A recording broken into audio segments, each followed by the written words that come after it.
Hello students, welcome back to my YouTube channel. आज हम अध्याय 6 की विविध प्रश्नमाला को हल करने वाले हैं। तो चलिए शुरू करते हैं। जिसके फर्स्ट क्वेश्चन में एक फंक्शन x बराबर 3 पर सतत दिया गया है और हमें f3 का मान ज्ञात करना है। तो हमने एक बात की थी कि यदि कोई फलन x बराबर a पर सतत हो तो fa का मान ज्ञात करने के लिए हमें सूत्र का प्रयोग करना चाहिए, limit x tends to a और fx वाला। तो इस सूत्र के आधार पर हम इसको हल करते हैं।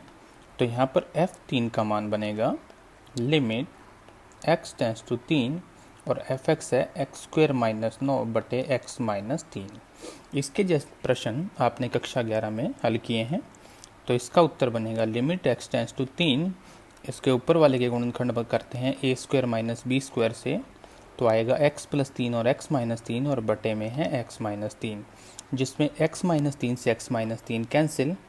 और अब अगर लिमिट अप्लाई करेंगे तो वो अप्लाई करेंगे x प्लस 3 पर। लिमिट अप्लाई करने पर आएगा 3 प्लस 3 यानी कि 6, जो कि आपके क्वेश्चन का फाइनल आंसर है। तो यदि क्वेश्चन में एक सिंगल फंक्शन दिया गया हो और इस प्रकार की भाषा हो तो इस सूत्र का उपयोग करने से भी प्रश्न हल हो जाता है, जो कि ऑप्शन ए होगा। नेक्स्ट क्वेश्चन नंबर 2 में एक फलन दिया गया है जो कि x बराबर 0 पर सतत है और हमें एक कांस्टेंट m का मान ज्ञात करना है। अब एक बात इसमें सोचने वाली है कि इसमें 3 मान होते हैं, दाईं सीमा, बाईं सीमा और फलन का मान, जिसमें से दाईं और बाईं सीमा के लिए यानी x लेस देन 0 और x ग्रेटर देन 0 के लिए एक ही फलन यूज़ होने वाला है। तो हम दाईं या बाईं सीमा में से केवल एक मान ज्ञात करेंगे और एक फलन का मान ज्ञात करेंगे, जिससे हमें एक इक्वेशन मिलेगी जिससे हमें m का मान मिल जाएगा। तो पहले फलन का मान जो होगा f0 और 0 के संगत फलन का मान है m। तो इसका उत्तर प्राप्त होगा m, जिसको नाम देते हैं समीकरण 2। अब ज्ञात करते हैं दाईं सीमा, जिसका सूत्र जिसमें a का मान रखते हैं 0। तो ये प्राप्त होगा limit h tends to 0 f0 plus h यानी कि fh। अब fh का मतलब नॉट इक्वल 0 से है, तो हम ये वाला फंक्शन यूज़ करने वाले हैं। तो हमें प्राप्त होगा साइन 3h बटे में h। इसको आगे हल करने के लिए मैं अंश और हर में 3 का गुणा करता हूँ। तो यहाँ पर हमें मिलेगा साइन 3h बटे 3h और जो गुणा में 3 है यानी अंश में जो गुणा किया उसको कर दिया बाहर। अब इस पद का मान हमें 1 मिलेगा, क्योंकि limit x tends to 0 sine x बटे x का मान होता है 1। तो इस सूत्र का उपयोग हमने यहाँ किया है, जिससे इसका उत्तर प्राप्त होगा 3 गुणा 1 यानी कि 3, जो कि दाईं सीमा का मान है। इसको नाम देते हैं समीकरण नंबर 3। चूँकि फलन x बराबर 0 पर सतत है, इसलिए f0 इक्वल होगा f0 प्लस 0। f0 का मान हमने ज्ञात किया है m और f0 प्लस 0 का मान हमने ज्ञात किया है 3। तो इस प्रकार इस इक्वेशन से हमें m का मान प्राप्त हो रहा है 3, जो कि आपके क्वेश्चन का फाइनल आंसर है और जो कि आपका क या ए ऑप्शन है। क्वेश्चन नंबर 3 में क्वेश्चन नंबर 2 के जैसे ही एक फंक्शन दिया गया है जो कि x बराबर 0 पर सतत है और हमें कांस्टेंट k का मान ज्ञात करना है। तो पूर्व की भांति ही हम लोग इसमें केवल एक दाईं या बाईं सीमा को ही ज्ञात करने वाले हैं, क्योंकि दोनों के लिए एक ही फलन यूज़ होगा और उसके साथ साथ हम फलन का मान भी यूज़ करेंगे। तो पहले x बराबर 0 पर फलन का मान, तो f0 का मान हमें प्राप्त होगा k, जिसको नाम देते हैं समीकरण नंबर 2। अब ज्ञात करते हैं दाईं सीमा को, जिसका मान होगा और जिसके लिए हम इस फलन का यूज़ करने वाले हैं, बस x के स्थान पर आ जाएगा h। अब इस पार्ट को सॉल्व करने के लिए हम इसे 2 भागों में बांट लेते हैं। पहला होगा limit h tends to 0 log 1 plus mh upon h minus limit h tends to 0 log 1 minus nh upon h। इसे आगे हल करने के लिए एक सूत्र यूज़ करते हैं जो होता है limit x tends to 0 log 1 plus x upon x, जिसका मान प्राप्त होता है 1। लेकिन उसके लिए ये दोनों मान और ये सीमाएं मान ये एक जैसे होने चाहिए। तो इस सूत्र को यूज़ करने के लिए हम इस पहले पद में m का गुणा और m का भाग करते हैं और यहाँ पर माइनस n का गुणा और माइनस n का भाग करते हैं। तो पहला पद बनेगा m से गुणा बाहर limit h tends to 0 log 1 plus m h upon m h, और जब माइनस से गुणा किया तो यहाँ पर ऑलरेडी माइनस है, तो माइनस और माइनस का गुणा plus n limit h tends to 0 log 1 minus N H upon minus N H. अब अगर आप ध्यान से देखें तो ये मान एक जैसे हैं और ये मान भी एक जैसे हैं, और यदि h टेंस टू 0 होगा तो m गुणा h टेंस टू भी 0 होगा और माइनस h गुणा माइनस n गुणा h भी 0 होगा। तो इस आधार पर यहाँ बनेगा m गुणा 1 प्लस n गुणा में 1, जो कि दाईं सीमा का मान है, यानी कि f0 प्लस 0 आ जाएगा m प्लस में n, जिसको नाम देते हैं समीकरण 3। अब चूंकि फलन x बराबर 0 पर सतत है, इसलिए f0 इक्वल होगा f0 प्लस 0। f0 का मान हमने ज्ञात किया है k और f0 प्लस 0 का मान हमने ज्ञात किया है m प्लस n। तो इस प्रकार इस इक्वेशन से k का मान हमें प्राप्त हो रहा है m प्लस n, जो कि आपका फाइनल आंसर है और यही आपके दिए गए प्रश्न का ख ऑप्शन भी है। नेक्स्ट क्वेश्चन में फिर से एक फलन सतत दिया गया है और हमें कांस्टेंट लैम्डा का मान ज्ञात करना है। अब हमें एक ही मान ज्ञात करना है, इसके लिए मुझे एक ही समीकरण की ज़रूरत होगी। अब आप ध्यान से देखिए, इसमें लैम्डा जो है वो x लेस देन 3 वाले फंक्शन में है, यानी कि हमें बाईं सीमा को ज्ञात करने की आवश्यकता होगी और शेष दोनों में से किसी भी एक चीज़ यानी कि फलन के मान या दाईं सीमा से एक जैसे उत्तर मिलने वाले हैं, क्योंकि दिया गया फलन x बराबर 3 पर सतत है। इसलिए मैं केवल दाईं सीमा या x बराबर 3 पर फलन का मान ज्ञात करूंगा। इसके लिए सबसे पहले फलन का मान जो होगा f3 और 3 के संगत फलन का मान प्राप्त हो रहा है 4, तो उत्तर आ जाएगा 4, जिसको नाम देते हैं समीकरण नंबर 2। अब ज्ञात करते हैं बाईं सीमा। तो x बराबर 3 पर बाईं सीमा का मान, इसमें 3 माइनस h का मतलब 3 से कम अंतराल जिसके संगत फलन है x प्लस लैम्डा, जिसमें हम x के स्थान पर रखेंगे 3 माइनस h। तो हमारा नेक्स्ट पद होगा जिसमें लिमिट अप्लाई करें तो हमें फाइनल आंसर मिलेगा 3 प्लस लैम्डा, जो कि बाईं सीमा का मान होगा, जिसको नाम देते हैं समीकरण नंबर 3। अब चूंकि फलन x बराबर 3 पर सतत है तो f3 इक्वल होगा f3 माइनस 0 के, जो कि बनेगा 4 बराबर 3 प्लस लैम्डा। समीकरण 2 और 3 से इस आधार पर लैम्डा का मान हमें प्राप्त होगा 1, जो कि आपके क्वेश्चन का फाइनल आंसर है, जो कि ऑप्शन नंबर घ में मौजूद है। नेक्स्ट क्वेश्चन नंबर 5 में एक फंक्शन दिया गया है कोट x, जिसमें लिखा गया है कि यह x बराबर n पाई बटे 2 पर ऐसा होता है। तो हमें n के मान के बारे में जानकारी देनी है। इसके लिए हम जानते हैं कि कोट 0 का मान होता है इन्फिनेटिव, और अगर हम कोट पाई का मान ज्ञात करें तो वो भी प्राप्त होता है इन्फिनेटिव। इसी प्रकार कोट 2 पाई का मान ज्ञात किया जाए तो वो भी हमें प्राप्त होगा इन्फिनेटिव, और माइनस में भी अगर हम चलें तो उससे भी हमें प्राप्त होगा कोट का मान इन्फिनेटिव। यानी इन बिंदुओं पर फलन के मान का अस्तित्व नहीं है। अतः दिए गए फलन 0, पाई 2 पाई, 3 पाई, 4 पाई इत्यादि पर असतत होगा। यानी इस स्थिति में जो x का मान है वह पाई का गुणज होगा। और पाई के गुणज होने का मतलब है कि जो पाई का मान होगा वो m पाई के रूप में होगा, जहां m का मान किसी भी पूर्णांक से लिया जाएगा। लेकिन क्वेश्चन में x का मान दिया गया है n पाई बटे 2, तो इसका मतलब हमारे पास जहां m है वहां पर इसने दे रखा है n बटे 2, इसलिए n बटे 2 बिलोंग टू होगा z।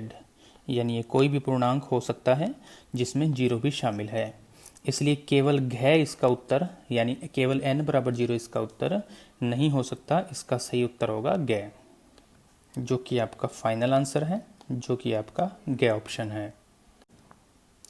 नेक्स्ट क्वेश्चन में दिया गया फलन है x इंटू में मोड x, जिसमें हम सबसे पहले मोड वाले फलन को हटाते हैं। और हम जानते हैं कि जो मोड x होता है वो होता है x यदि x का मान 0 या 0 से बड़ा हो, और माइनस x यदि x का मान 0 से छोटा हो। इस आधार पर अगर हम fx को पुनः लिखें तो fx बनेगा x इंटू में प्लस x यदि x ग्रेटर देन 0 और इक्वल 0, और x इंटू माइनस x यदि x लेस देन 0 हो, जिसको थोड़ा और हल करने पर हमें उत्तर प्राप्त होगा x स्क्वायर यदि x ग्रेटर देन इक्वल 0 और माइनस एक्स स्क्वायर यदि x लेस देन 0, जिसको नाम देते हैं समीकरण नंबर 1। अब हमें उन बिंदुओं को ज्ञात करना है जिन पर दिया गया फलन अवकलनीय होगा। इसके लिए अगर आप ध्यान दें तो दिया गया फलन 2 घात का बहुपद है जो कि सर्वत्र अवकलनीय होता है, लेकिन इसमें 0 पर आकर फलन का मान चेंज हो रहा है। 0 से बड़े पर एक्स स्क्वायर और 0 से छोटे पर माइनस एक्स स्क्वायर। इसलिए हम केवल 0 पर अवकलनीयता की जांच करेंगे। यदि यह 0 पर अवकलनीय हुआ तो यह सभी वास्तविक संख्याओं के लिए अवकलनीय होगा, अन्यथा यह केवल 0 के लिए अवकलनीय नहीं होगा। इसलिए हमें केवल x बराबर 0 पर अवकलनीयता की जांच करनी है, जिसके लिए सबसे पहले हमें ज्ञात करना होता है f0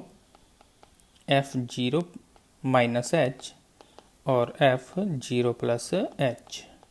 इनके मान ज्ञात करने के लिए इक्वल 0 यहाँ है, इसलिए फलन यूज़ किया जाएगा x स्क्वायर, इसलिए f0 का मान आएगा 0 स्क्वायर यानी कि 0। 0 माइनस h का मतलब 0 से कम, जिसके लिए फलन यूज़ किया जाएगा minus x square.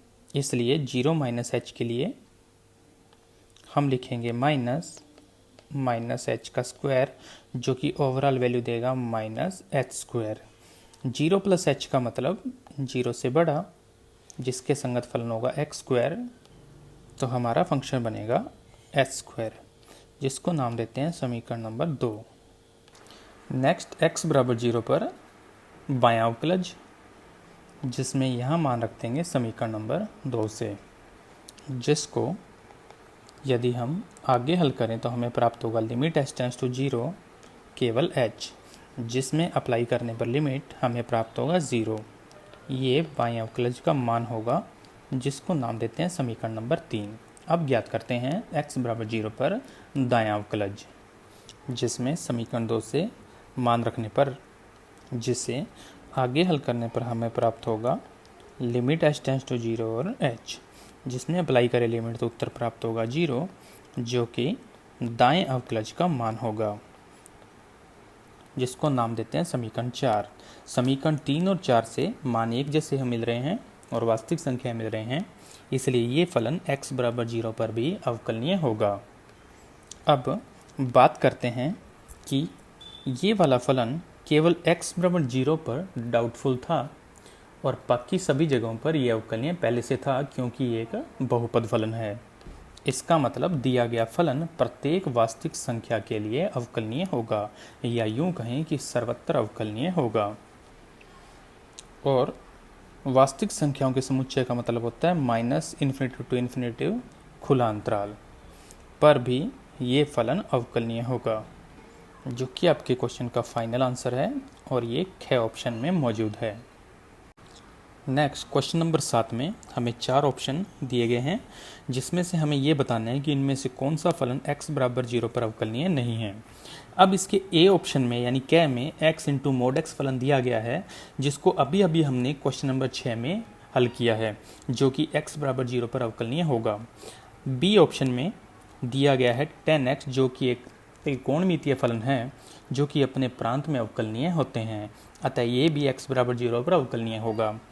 C option में दिया गया है e की पावर माइनस एक्स यानी चर घातांकी फलन या एक्सपोनेंशियल फंक्शन, जो कि सर्वत्र अवकलनीय होते हैं, अतः ये x बराबर 0 पर भी अवकलनीय होगा।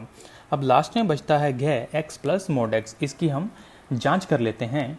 अब वैसे भी ऑप्शन घ बचा हुआ है तो इसका राइट आंसर बनेगा घ, लेकिन फिर भी हम इस क्वेश्चन को हल कर लेते हैं, जिसमें मोड x के बारे में हम जानते हैं कि मोड x का मान प्लस x होगा यदि x ग्रेटर देन इक्वल 0 और मोड x का मान माइनस x होगा यदि x लेस देन 0 हो।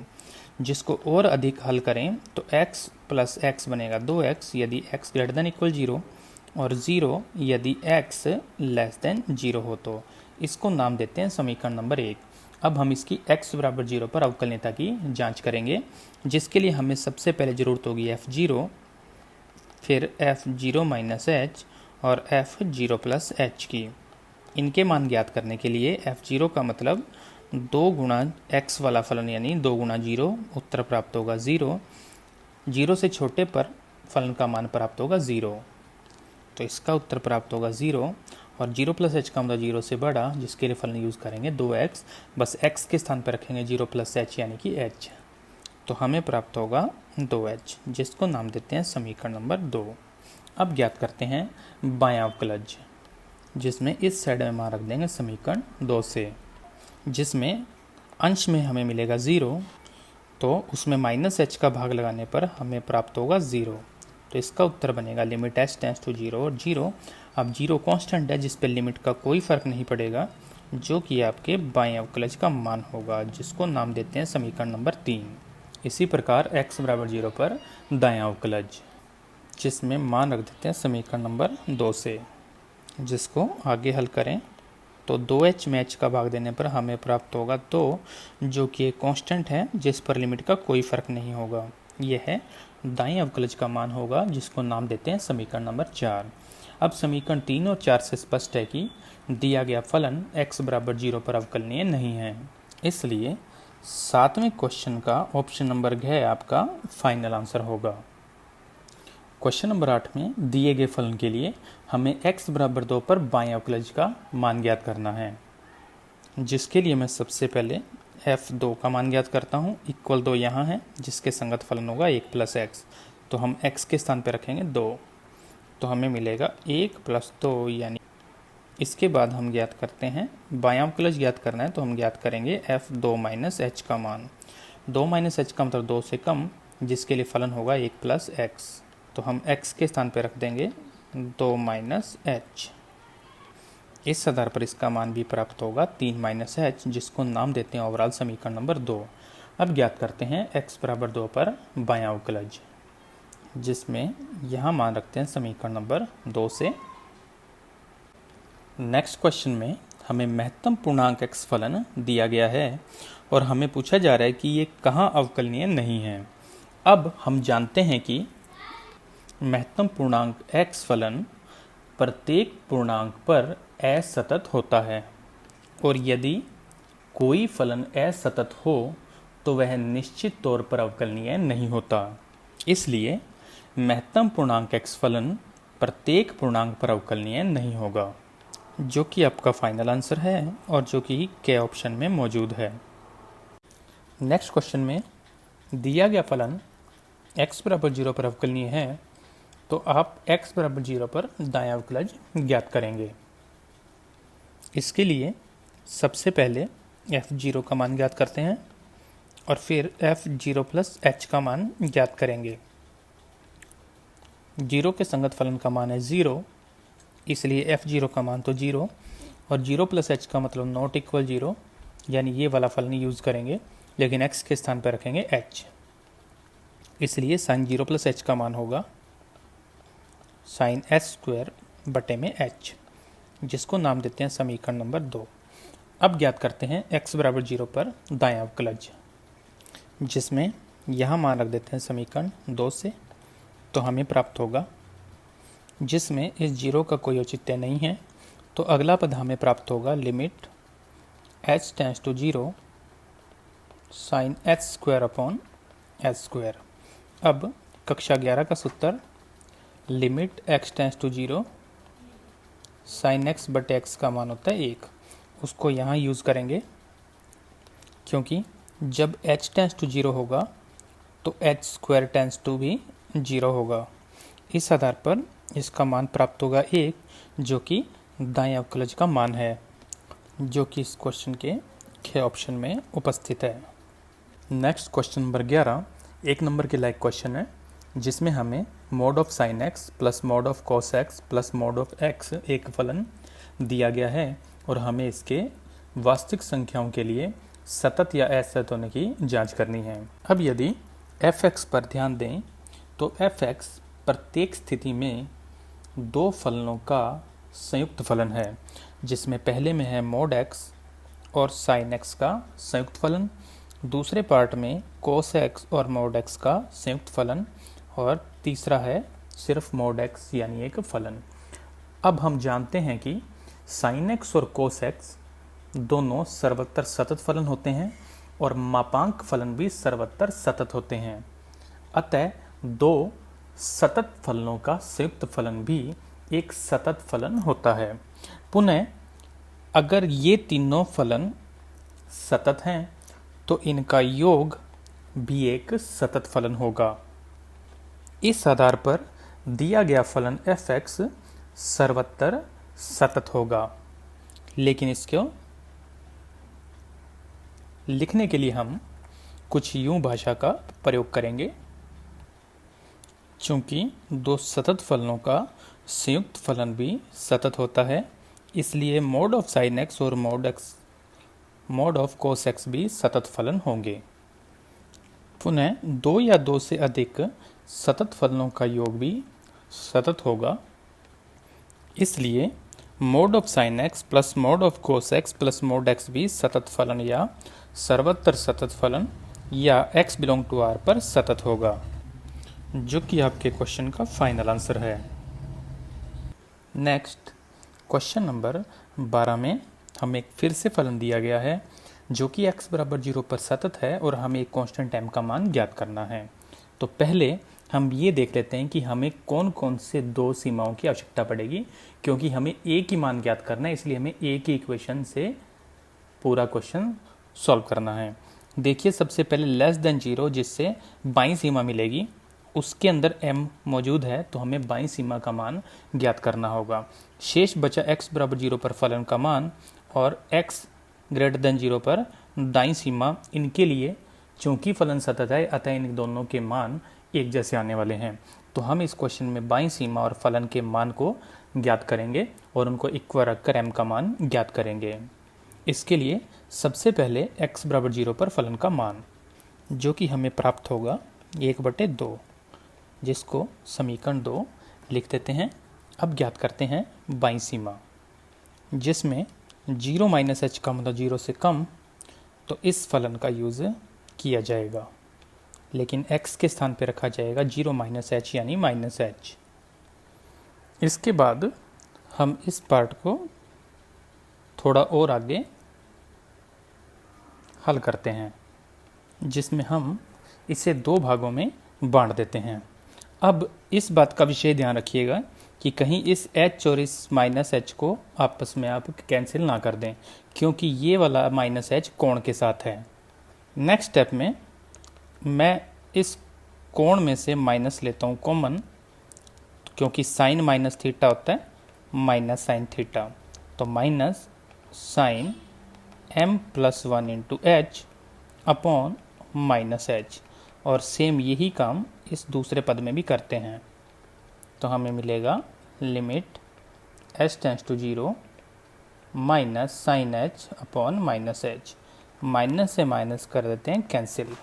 अब इसके अंदर अगर ये दोनों वैल्यू सेम हो जाती तो इसका मान होता 1, क्योंकि limit x tends to 0 sine x बटे एक्स का मान होता है 1। इसके लिए मैं पहले पद में अंश और हर में m+1 का गुणा कर रहा हूँ। अंश वाले m+1 को बाहर लिख लिया और हर वाले m+1 को h के साथ लिख देते हैं, प्लस नेक्स्ट स्टेप में जो लिखा है उसको एज इट इज चलने देते हैं। अब इस पद का मान 1 प्राप्त होगा और इस पद का मान भी 1 प्राप्त होगा, क्योंकि कक्षा 11 में सूत्र है limit x tends to 0 sine x बटे एक्स का मान 1 होता है। इस आधार पर हमें बाईं सीमा का मान प्राप्त होगा m+1 इंटू 1 n+1, जिसको सॉल्व करने पर हमें मिलेगा m+2, जिसको नाम देते हैं समीकरण 3। अब चूंकि दिया गया फलन x बराबर 0 पर सतत है, तो फलन का मान और बाईं सीमा के मान एक समान होंगे। इनके मान समीकरण 2 और समीकरण 3 से लिख देते हैं, जिसे हल करने पर m का मान प्राप्त होगा -3/2, जो कि आपके क्वेश्चन का फाइनल आंसर है। नेक्स्ट क्वेश्चन में एक दिया गया फलन सतत है, तो m और n के मान ज्ञात कीजिए। सतत ये नहीं बताया कि कौन से बिंदुओं पर है, इसलिए हम ये मान लेते हैं कि दिया गया फलन प्रत्येक बिंदु पर सतत है। लेकिन दो कांस्टेंट m और n का मान ज्ञात करने के लिए हम पर्टिकुलरली ध्यान दें तो यहाँ पर ध्यान से देखिए, बिंदु 2 और बिंदु 4 ऐसे हैं जिन पर फलन का मान बदल रहा है। अतः हम 2 और 4 को कंसीडर करेंगे और m और n के मान ज्ञात करेंगे। अब यहाँ पर हमें 2 मान ज्ञात करने हैं, इसलिए हमें कम से कम 2 समीकरण की आवश्यकता होगी। चूंकि फलन सर्वत्र सतत हैं, इसलिए x बराबर 2 और x बराबर 4 पर भी सतत होंगे। अब पहले x बराबर 2 की बात करते हैं, तो x बराबर 2 पर, अब x बराबर 2 पर भी एक बात देखिए कि लेस देन 2 यानी बाईं सीमा के लिए ये वाला फलन यूज़ होगा जिसमें m और n है, और दाईं सीमा और फलन के मान के लिए एक ही फलन यूज़ होने वाला है। अतः हम दाईं सीमा या फलन के मान में से कोई एक मान ही ज्ञात करने वाले हैं। तो पहले फलन का मान, तो इक्वल 2 के लिए ये वाला फंक्शन यूज़ करते हैं, तो बन जाएगा 4 गुणा 2 माइनस 1 यानी कि 7, जो कि समीकरण 2 है। अब ज्ञात करते हैं बाईं सीमा, तो हमें प्राप्त होगा f2 minus 0 is equal limit h tends to 0 f2 minus h। 2 minus h का मतलब ये वाला अंतराल जिसके संगत फलन ये, लेकिन x के स्थान पे रखा जाएगा 2 माइनस h, जिसमें मान रखने के बाद हम यूज़ करते हैं लिमिट का, यानी h का मान रखेंगे 0, तो हमें मिलेगा 2 का स्क्वायर यानी 4 प्लस 2 गुणा m और प्लस में n, जो कि बाईं सीमा का मान होगा, जिसको नाम देते हैं समीकरण नंबर 3। अब फलन 2 पर सतत है, इसलिए समीकरण 2 और 3 से 4 प्लस 2m प्लस n का मान इक्वल होगा 7 के, जिससे 2m प्लस n की वैल्यू बन जाएगी 3, जो कि आपकी इक्वेशन नंबर 4 है। ये m और n में हमें पहली इक्वेशन मिल चुकी है।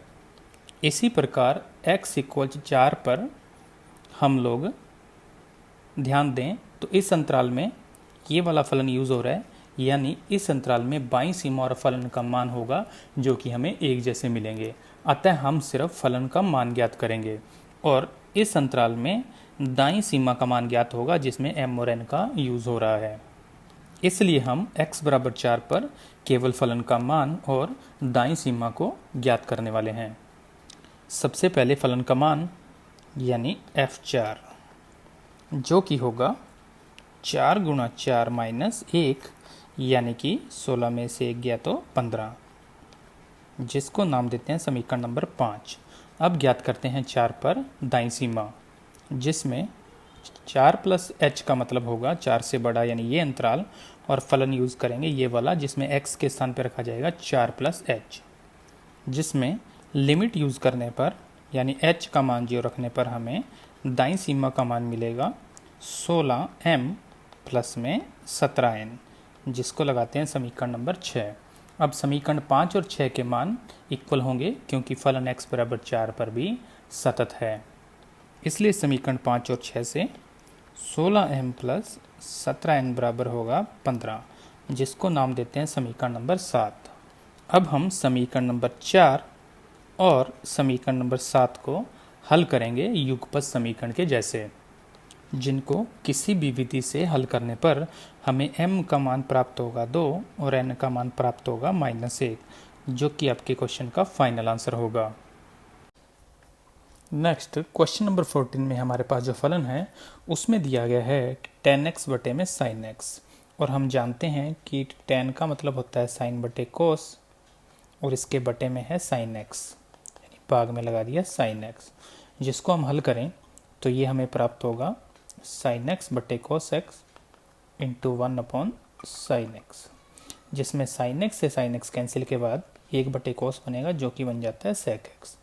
तो इस आधार पर दिया गया फलन होगा, इसको चेंज करके लिख रहा हूँ, ये बन जाएगा sec x when x not equal 0 और ये 1 when x इज इक्वल 0। इसको नाम देते हैं समीकरण नंबर 1। अब हमें x बराबर 0 पर सतत या असतत होने की जांच करनी है। इसके लिए हम सबसे पहले फलन का मान ज्ञात करते हैं, जिसका मतलब है f0 यानी 0 पर फलन का मान जो कि प्रश्न में दिया गया है 1, जिसको नाम देते हैं समीकरण नंबर 2। अब ज्ञात करते हैं बाईं सीमा, जिसमें 0 माइनस एच का मतलब नॉट इक्वल 0, जिसके लिए फलन यूज़ किया जाएगा sec x, लेकिन x के स्थान पर रखेंगे 0 माइनस एच यानी कि -h, तो हमें प्राप्त होगा लिमिट h टेंड्स टू 0 और sec -h। अब यदि लिमिट अप्लाई की जाए तो sec 0 का मान आएगा 1, जो कि इसकी बाईं सीमा का मान है, जिसको नाम देते हैं समीकरण नंबर 3। अब ज्ञात करते हैं दाईं सीमा, जिसके लिए 0 प्लस h का मतलब फिर से नॉट इक्वल 0, जिसके संगत फलन लेंगे sec x और हम x के स्थान पर रखेंगे h, तो हमें प्राप्त होगा लिमिट h टेंड्स टू 0 और sec h, जिसमें पूर्व की भांति लिमिट अप्लाई करने पर sec 0 का मान आएगा 1, और इसको नाम देते हैं समीकरण नंबर 4। समीकरण 2, 3 और 4 से f0 is equal f0 minus 0 is equal f0 plus 0। इसका मतलब दिया गया फलन x बराबर 0 पर सतत होगा, जो कि आपके क्वेश्चन का फाइनल आंसर है। नेक्स्ट क्वेश्चन में हमें x बराबर 1 और 3 पर दिए गए फलन की सातत्यता की जांच करनी है, जिसके लिए हम पहले x बराबर 1 पर सातत्यता की जांच करते हैं। इसके लिए सबसे पहले फलन का मान f1 इक्वल 1 यहाँ है, जिसके संगत फलन यूज़ करेंगे mod ऑफ x माइनस 3, तो हमें मिलेगा 1 माइनस 3 का मापांक यानी -2 का मापांक जो कि होगा 2, जिसको नाम देते हैं समीकरण नंबर 2।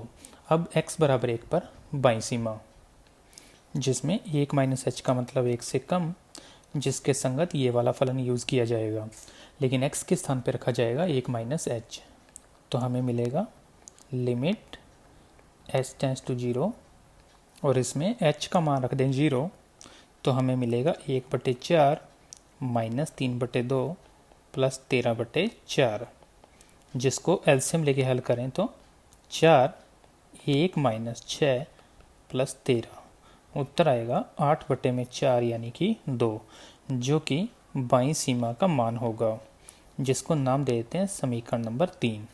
इसके बाद ज्ञात करते हैं दाईं सीमा, जिसमें 1 प्लस h का मतलब 1 से बड़ा, तो इस अंतराल में आएगा और जिसके संगत फलन यूज़ किया जाएगा x माइनस 3 का मॉड, तो हमारे पास आएगा limit h tends to 0 1 plus h minus 3 का मॉड, जिसमें h का मान 0 रखने पर हमें प्राप्त होगा -2 का मॉड यानी कि 2, जिसको नाम देते हैं समीकरण नंबर 4। यहाँ स्पष्ट है कि फलन का मान बाईं सीमा और दाईं सीमा के मान एक जैसे आ रहे हैं, इसका मतलब दिया गया फलन x बराबर 1 पर सतत होगा, जो कि आपके क्वेश्चन का एक आंसर बन रहा है। इसी प्रकार हम दूसरे बिंदु यानी x बराबर 3 पर भी सातत्यता की जांच कर लेते हैं, जिसके लिए सबसे पहले फलन का मान ज्ञात करते हैं, जिसके लिए यूज़ होगा x माइनस 3 का मोड, यानी आंसर आएगा 0, जिसको नाम देते हैं समीकरण नंबर 5। इसी प्रकार दाईं और बाईं सीमा भी ज्ञात करेंगे, जिसमें 3 माइनस एच का मतलब होगा 3 से कुछ कम, यानी कि 1 से बड़ा, और 1 से बड़े पर फिर से हमें फंक्शन यूज़ करना है x माइनस 3 का मॉड।